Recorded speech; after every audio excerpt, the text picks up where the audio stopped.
ہائے، اور اس کی آواز جیسے جھرنا گرتا ہے، جیسے گھنٹی بجتی ہے، جیسے مرید کے پاس تشبیہات کی کمی نہ تھی، وہ مانو زبان دان ہو گیا تھا، شاعر جو اتنا ہی استعارے ترتیب دیتے ہیں اور داد پاتے ہیں، مگر یہاں مہپارا اس کے سامنے داد کب دے رہی تھی، وہ ہاتھ مسل رہی تھی۔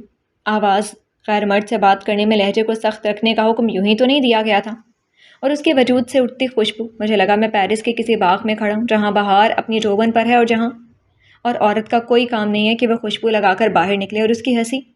سفر تو 2-4 گھنٹے میں ختم ہو جاتا ہے مرید، اسے اپنی آواز کنویں سے آتی محسوس ہوئی تھی۔ ہاں، مگر اس سفر کے خاتمے سے پہلے ایک نیا آغاز ہو گیا تھا۔ مرید نے سگریٹ بجھا دی اور اس کی سمت گھوما، لیکن اب اس سے کوئی فرق نہیں پڑتا تھا کیونکہ رخ تو وہ موڑ ہی چکا تھا۔ کمرے میں ہنوز اندھیرا تھا، وہ اندازے سے ایک دوسرے کو دیکھ رہے تھے مگر دیکھ نہیں پاتے تھے۔ ٹھیک ہے، تمہیں اجازت ہے۔ اب اس کے سوا اس کے پاس کہنے کو نہیں بچا تھا کچھ۔ تم پاگل ہو گئی ہو مہپارا، اپنے شوہر کی شادی کروا رہی ہو؟ ایسا تو کوئی بھائیوں بیٹوں کے لیے نہیں کرتا۔ اس کی بہنوں نے اسے جھنجھوڑ ڈالا۔ منع تو اسے مرید نے بھی کیا تھا۔ مت تکلیف کرو تم، ظاہرہ دیکھ لے گی خود ہی۔ جب وہ بری وغیرہ بنانے لگی، اگر ظاہرہ نے کہا ہے تو میں مان جاتی ہوں، لیکن اگر یہ تمہاری خواہش ہے تو میں کہوں گی کرنے دو مجھے۔ مرید چپ ہو گیا، لیکن اس کی بہنیں کسی دلیل و جواز سے بہلنے والی نہیں تھیں۔ عورت کا فرض ہے آپی، اپنے شوہر کے آرام و آسائش کا خیال رکھے۔ میرے شوہر کو یہی آسائش درکار ہے، کیا کروں؟ دوسری شادی عیاشی کے سوا کچھ نہیں، بھابھی نے بلا لحاظ کہا۔ تو ٹھیک ہے نا، وہ ہنسی۔ کرنے دو اسے عیش۔ اچھا، وہ عیش کرے گا اور تم؟ میں داد دوں گی جیسے وہاں دیتے ہیں۔ اس کے ساتھ ہی سیدھے ہاتھ کی انگلیوں کے پشت کو الٹے ہاتھ کی ہتھیلی پر تیز تیز باہر کی جانب چلایا، جیسے تماش بین داد دینے کے لیے نوٹ بانٹتے ہیں۔ اور تو کوئی نہیں ہنسا تھا، البتہ اسے اپنے اس بے ساختہ ایکٹ پر بہت ہنسی آئی تھی، بہت سے بھی زیادہ۔ اس کے بچے سیج دے کر متحیر رہ گئے تھے۔ یہاں کس کے دلہن نے بیٹھنا ہے ماما؟ بڑے بیٹے نے سوال کیا۔ اس نے اپنے ہوش میں باقاعدہ مشاہدے کے ساتھ کچھ عرصہ پہلے ماموں کی شادی میں شرکت کی تھی جہاں وہ شہ بالا تھا۔ اسے سب پتہ تھا سیج پر دلہن بیٹھتی ہے۔ بتائیں نا ماما، کس کی دلہن کے لیے بنایا گیا؟ چھوٹے بیٹے نے اس کا ہاتھ ہلایا۔ پاپا کے دلہن کے لیے۔ تحیر سے بھرپور کورس میں تینوں بچے بولے تھے۔ ہاں، چھوٹے بیٹے نے اپنے کھلے منہ پر ہاتھ رکھا۔ پاپا کی ابھی تک شادی نہیں ہوئی؟ وہ تو اتنے بڑے ہیں۔ ہاں بیٹا، نہیں ہوئی تھی، وہ سیج کی لڑی کو باندھنے لگی۔ آپ کی شادی ہوئی ماما؟ بیٹی نے اس امید پر سوال کیا کہ جواب نہ میں ملے۔ نہیں ہوئی نا؟ ہاں، ماما کی شادی بھی نہیں ہوئی۔ چھوٹے بیٹے نے بہن کو تسلی دی۔ ہوئی ہوتی تو ہم گئے ہوتے نا، ہے نا ماما؟ ہم ہوتے نا۔ کوئی ماما اپنے بچوں کے بغیر شادی تھوڑی کرتی ہے نا ماما؟ بچے کے پر یقین لہجے اور انداز پر اسے ہنسی آ گئی تھی۔ اس نے اس بات میں سر ہلایا۔ یاہو، تو یعنی کہ پاپا کے بعد پھر آپ کی شادی ہوگی، ہے نا؟ ہے ماما، ٹانگوں سے لپٹی بیٹی نے معصوم چہرہ اوپر اٹھا رکھا تھا۔ اسے جواب ہر صورت ہاں میں درکار تھا۔ بے وقوف، ماما کی شادی ہو گئی ہے۔ سیٹھ کو بہت تکنیکی انداز سے جج کرتے بڑے بیٹے نے سر پیٹ لینے والے انداز میں مداخلت کی تھی۔ پاپا کے ساتھ؟ میں نے خود البم دیکھا ہے نا ماما؟ اس کے انداز میں روب و قطعیت تھی۔ اس کے بچے 2 دھڑوں میں تقسیم ہو گئے، چھوٹا بیٹا بیٹی اور دوسری طرف بڑا بیٹا۔ نہیں ہوئی اجے۔ چھوٹے بیٹے کو برا لگا۔ پاپا کے بعد ماما کی بھی ہوگی۔ چھوٹے بیٹے کو برا لگا۔ پاپا اسے پتہ بھی نہ چلا اور لہجے میں شکست آئی۔ کیوں ماما؟ دونوں چھوٹوں نے اس کے دونوں ہاتھ تھام لیے۔ آپ کی کیوں نہیں ہوگی؟ آپ بھی کر لینا، کریں گی نا؟ میں نہیں کر سکتی بیٹا، میں یہی تو نہیں کر سکتی۔ مہپارا کو خود پتہ نہیں چلا وہ کن معنوں میں کیا کہہ رہی ہے۔ اسے مذہبی اور معاشرتی حد بندی کا خیال آ گیا تھا، یہ اس محبت کا جو اسے مرید حسین سے تھی۔ محبت جس میں محبوب کی خوشی کے لیے اس نے اپنے ہاتھوں اپنی جھولی میں انگارے بھر لیے تھے۔ پتہ نہیں وہ کس تناظر میں بولی تھی، پتہ نہیں۔ اور شادی کی تقریب عام شادی کی تقریب جیسی نہیں تھی، یہ دراصل ایک تماشا گاہ تھی جہاں دنیا صرف مہپارا کو دیکھنے کے لیے اکٹھی ہوئی تھی۔ حالانکہ مرید حسین سخت جذبہ زبا تھا۔ شادی ہال میں پہنچ کر انسانوں کے جمع غفیر کو دیکھ کر وہ ششدر رہ گئی تھی۔ اسے لگا وہ غلطی سے کہیں اور کسی اور ہال میں گھس آیا، مگر بے حد خوبصورت لباس میں 16 سنگھار کیے مہمانوں کو خوش آمدید کہتی مہپارا نے غلط فہمی دور کر دی۔ یہ سب کیا ہے مہپارا؟ وہ جتاتے لہجے میں بمشکل پوچھ سکے۔ عاشق کا جنازہ ہے۔ اوہ، میرا مطلب عاشق کا ولیمہ ہے، ذرا دھوم سے نکلے۔ مرید کی سوالیہ سرگوشی چور کی سانسوں جیسی تھی۔ وہیں مہپارا کا جواب اعلانیہ تھا جسے شاعر اپنے سب سے خوبصورت مصرے پر داد چاہتا ہے۔ اس کے بعد پھر مرید حسین کے منہ سے کچھ نہ نکلا، موقع بھی نہ ملتا بھی کیسے، لوگوں سے گلے مل مل کر اس کے کندھے ڈھلک گئے۔ مبارکباد کا شکریہ کہتے کہتے وہ ایسا نڈھال ہوا جیسے گدھا پانی بھر روٹی کی بوری کو اتار کر ہوا ہوگا۔ 1 منٹ، یہ ہنسنے کا نہیں رونے کا مقام ہے ویسے۔ اوپر سے مبارکباد کے ساتھ دوستوں بلکہ تمام مردوں جن میں عمر کی تفریق نہیں تھی کہ زبانی جملے اور مسکراہٹ و ہنسی مانو سارا نشہ حیران ہو گیا۔ دوسری طرف خواتین مہمان فیصلہ نہیں کر پا رہی تھی وہ ماہپارہ کو کیا کہیں، مبارک دیں یا پرسا؟ لیکن سیدھی بات ہے عورتوں میں کوئی ایک بھی مبارکباد دینے والی نہیں تھی، سب پہلے ہی اپنے شوہروں کے ہاتھوں ناک تک عاجز آ گئی تھی جو انہیں سناتے تھے، بیوی ہو تو ماہپارہ جیسی، صرف ہو تو ماہپارہ جیسا، شوہر کی خوشی سے خوش ہونے والی عورت جنتی ہوتی ہے۔ ماہپارہ نے سن لی یہ مدح سرائی، جنتی ہونے کے لیے اس نے اپنی زندگی جہنم کر لی تھی۔ ماہپارہ سے مہمانوں سے فردن سوکن کو متعارف کرواتی ماہپارہ کو اس کی کچھ کزنس نے گھیر لیا۔ تمہاری جگہ کوئی اور عورت ہوتی تو منہ نوچ لیتی اس حرافہ کا جس نے 3 بچوں کے باپ کو پھانس لیا۔ منہ نوچنے پر آؤں تو پہلے اپنے شوہر کا نہ نوچوں کہ وہ 3 بچوں کا باپ ہوتے کیوں پھنسا۔ اس کے مسکراتے لبوں سے نکلنے والے یہ الفاظ زہر میں بجھے تیر جیسے تھے، مگر ایسا تیر جو پلٹ کر اپنے مارنے والے کے سینے میں گڑ جاتا ہے۔ ظاہری زخم پر تو مرہم رکھا جا سکتا ہے، رشتے دل پر کون ہاتھ رکھے۔ شادی ہو گئی، ولیمہ، ہنی مون پر یورپ کا دورہ بھی ہو گیا، شمالی علاقہ جات بھی چلے جاتے، خاص طور پر کاغان ناران۔ اس نے سرسری لہجہ اپنایا۔ سوکن کی نظریں مرید حسین پر اٹھ گئی۔ وہ ماہپارہ سے مخاطب ہونا پسند نہیں کرتی تھی، حالانکہ ماہپارہ کا رویہ اس کے ساتھ ایسا تھا جیسے گھر میں آنے والی نئی دیورانی کے ساتھ ہوتا ہے، دھیرے دھیرے انوالو کرنے کی کوشش۔ ظاہرہ کو پسند نہیں تھا۔ ہاں، 1000 بار کی دیکھی جگہ ظاہرہ بی بی نے نخوت سے کہا، پھر بھی چلے جاتے۔ ماہپارہ نے مکھن لگا کر سلائس مرید حسین کی طرف بڑھایا۔ خیریت ماں؟ مرید حسین مسکرایا۔ ماہپارہ کی نظریں اس کے چہرے پر جم گئیں۔ شادی کے بعد سے وہ ایسی بات بات پر مسکرانے لگا تھا۔ اس کی آنکھوں کی چمک اور جملوں کی شوخی سرخ رنگ کو ہیج کرتی تھی، اور لہجے کی برجستگی پوری طاقت سے دیوار پر لگ کر پلٹ کر آنے والی گیند جیسی ہو گئی تھی۔ مرید حسین ایسے نتھر گیا تھا جیسے سادھو نے 200 سال کا جوگ چھوڑا ہو۔ دنیا دیکھی ہو ایسی پیاری، ایسی رنگین۔ ماہپارہ نے اپنے اندر اٹھتی شدید تکلیف کی لہر پر ضبط کا بند باندھا۔ مرید حسین اور زوجہ مرید حسین کی نگاہیں اسی پر جمی تھیں۔ خیریت کا ٹھمبا آویز سوال ہنوز جواب کا منتظر تھا۔ ظاہرہ کی آنکھوں میں چبھن سی تھی۔ وہ ہوتی کون ہے ان کے لیے جگہ سلیکٹ کرنے والی؟ کیوں جائیں وہ شمالی علاقہ جات؟ ہاں کیوں بھلا، خواہ مخواہ؟ ویسے ہی وہاں تمہارا اور میرا نام جنگل میں درختوں پر ابھی لکھا ہوا ہے، تم لگے ہاتھوں سے مٹا آتے۔ اس نے مرید کی آنکھوں میں آنکھیں ڈال کر کہا اور چائے کا کپ لبوں سے لگا لیا۔ اسے اپنے اس انداز پر بے ساختہ ہنسی آ گئی تھی، جبکہ دوسری طرف ظاہرہ کے ہاتھ سے کانٹا گرا اور مرید حسین لقمہ چبانا بھول گیا۔ ماہی؟ بہت دیر بعد وہ بدقت بول سکا، ساتھ ہی اس نے میز پر دھرے ماہپارہ کے ہاتھ پر اپنا ہاتھ رکھنا چاہا، مگر اس سے پہلے ظاہرہ جارحانہ پن سے ناشتے کی پلیٹ کھسکا کر کھڑی ہو گئی۔ مرید کا ہاتھ معلق رہ گیا۔ اگلے پل ماہپارہ نے اسے دھڑ دھڑ کر کے اوپر سیڑھیاں چڑھتی ظاہرہ کے پیچھے بھاگتا دیکھا۔ ماہپارہ کو ہنسی آ کے اس نے جس طرح نظم کو نثر کیا تھا اور جن معنوں میں استعمال کیا تھا، گویا دریا کو کوزے میں بند کر دیا، اپنی زندگی کی اجڑی پجڑی کہانی کو ایک جملے سے بیان کر دیا تھا۔ رکتی ہنسی پھر سے چھوٹی، مگر ایسے کہ آنکھوں میں پانی بھر آیا۔ کیا قبر میں ان سے بڑھ کر خاموشی ہوگی؟ بیٹے کو سلا کر ان کے کمرے سے اپنے کمرے کو سمجھ جاتے ماہپارہ نے ایک پل کو رک کر اپنے چاروں طرف پھیلے سناٹے کو بری طرح محسوس کیا۔ سرما کی سرد ترین رات میں سر شام ہونے والی بارش اب کہیں جا کر تھمی تھی۔ سختی سے بند کھڑکیوں اور دروازوں نے الگ ہیبت اور افسردگی پھیلا دی تھی۔ اسے عجیب وحشت نے آن گھیرا تھا۔ وہ تقریباً بھاگتی اپنے کمرے میں آ گئی۔ باہر کی نسبت اندر ہیٹر کی گرمائش تھی۔ اس نے بیڈ پر سوئی بیٹی کے گرد کمبل کو مزید کسا۔ اب اور کیا کرے؟ کیا کیا جا سکتا ہے؟ نیند کی روٹھی دیوی کو کیا بھیٹ دے کہ وہ مہربان ہو؟ پتہ نہیں کس نے اڑائی ہے، کتاب بہترین دوست ہوتی ہے تنہائی کے ساتھ ہی۔ اس نے اپنی شکوہ بھری نگاہ کتابوں کے ڈھیر سے پھیر لی، اور موبائل اور فیس بک کے فرینڈز دنیا کا سب سے کچا رشتہ۔ اس نے موبائل بھی رکھ دیا اور بستر میں جا کر سختی سے آنکھیں میچ لیں، یہ جانتے ہوئے بھی کہ نیند کو روٹھے زمانے گزرے۔ اس کے بے شکن بستر کی ہر سلوٹ اس کے اندرونی خلفشار اور تنہائی کی گواہ بننے لگی، اور یہ تو ہر رات کی کہانی تھی، اس میں نیا کیا؟ اس نے اثار نہیں کیا تھا، دان کیا تھا، تو پھر یہ آنسو کیسے؟ اس نے سختی سے اپنی آنکھیں رگڑی، پھر یکدم دھیان آنے پر بستر سے نکل کر دیوار پر لگے کیلنڈر کے سامنے جا رکی۔ یہ حاضری رجسٹر تھا، گویا جس پر مرید حسین کی غیر حاضری پر سرخ رنگ سے دائرے بنے تھے، جس نے غیر ارادی طور پر پیچھے کو صفحے پلٹے۔ 1 صفحہ، 1 مہینہ، 2 صفحے یعنی 2 مہینے، 3 صفحے یعنی 3 مہینے، تو جتنے صفحے اتنے مہینے، اور پھر کتنے دن اور کتنی راتیں، ان گنت راتیں، اور ان کو گننا کیسا محال ہے، مگر ماہپارہ نے یہ ناممکن کام کر رکھا ہے۔ اس کے ٹھٹھڑے وجود اور ٹھٹھرے اعصاب کو بیرونی کھڑکی پر پڑتی روشنی نے چونکایا۔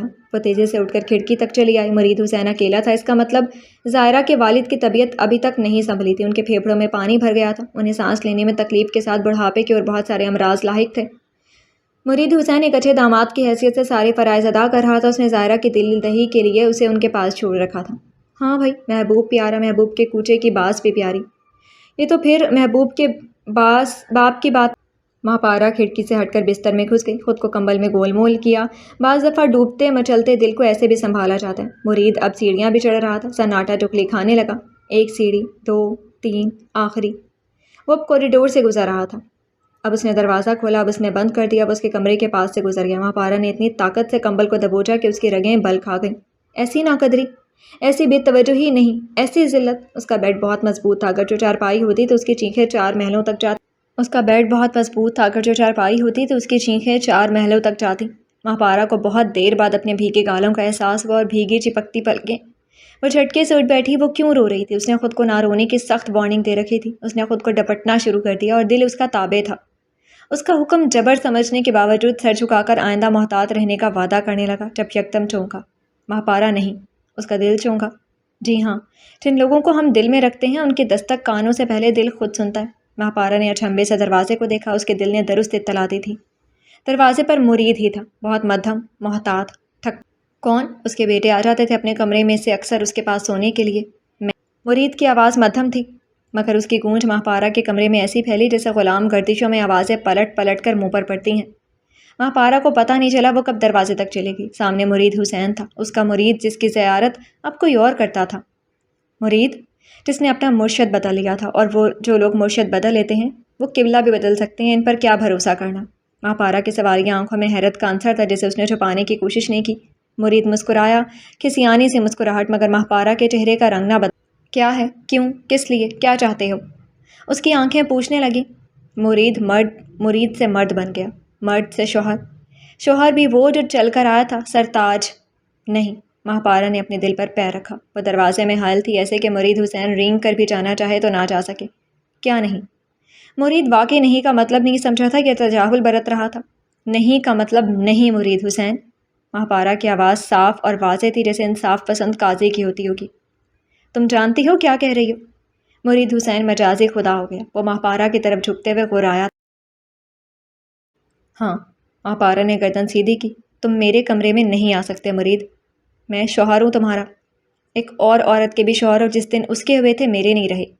ایسا نہیں ہوتا ماں پارا، دنیا میں بہت کچھ ایسے نہیں ہوتا مرید، جیسا تم نے کہا، جیسے میں نے کہا۔ ہماری زندگیوں میں ہر چیز دنیا سے بہت ہٹ کر ہے، میرا انکار بھی اسی کا ایک حصہ ہے۔ تم اب بھی میری بیوی ہو۔ اس نے اس کا ہاتھ پکڑنا چاہا، کاغذوں میں، وہ بھی صرف بچوں کی خاطر۔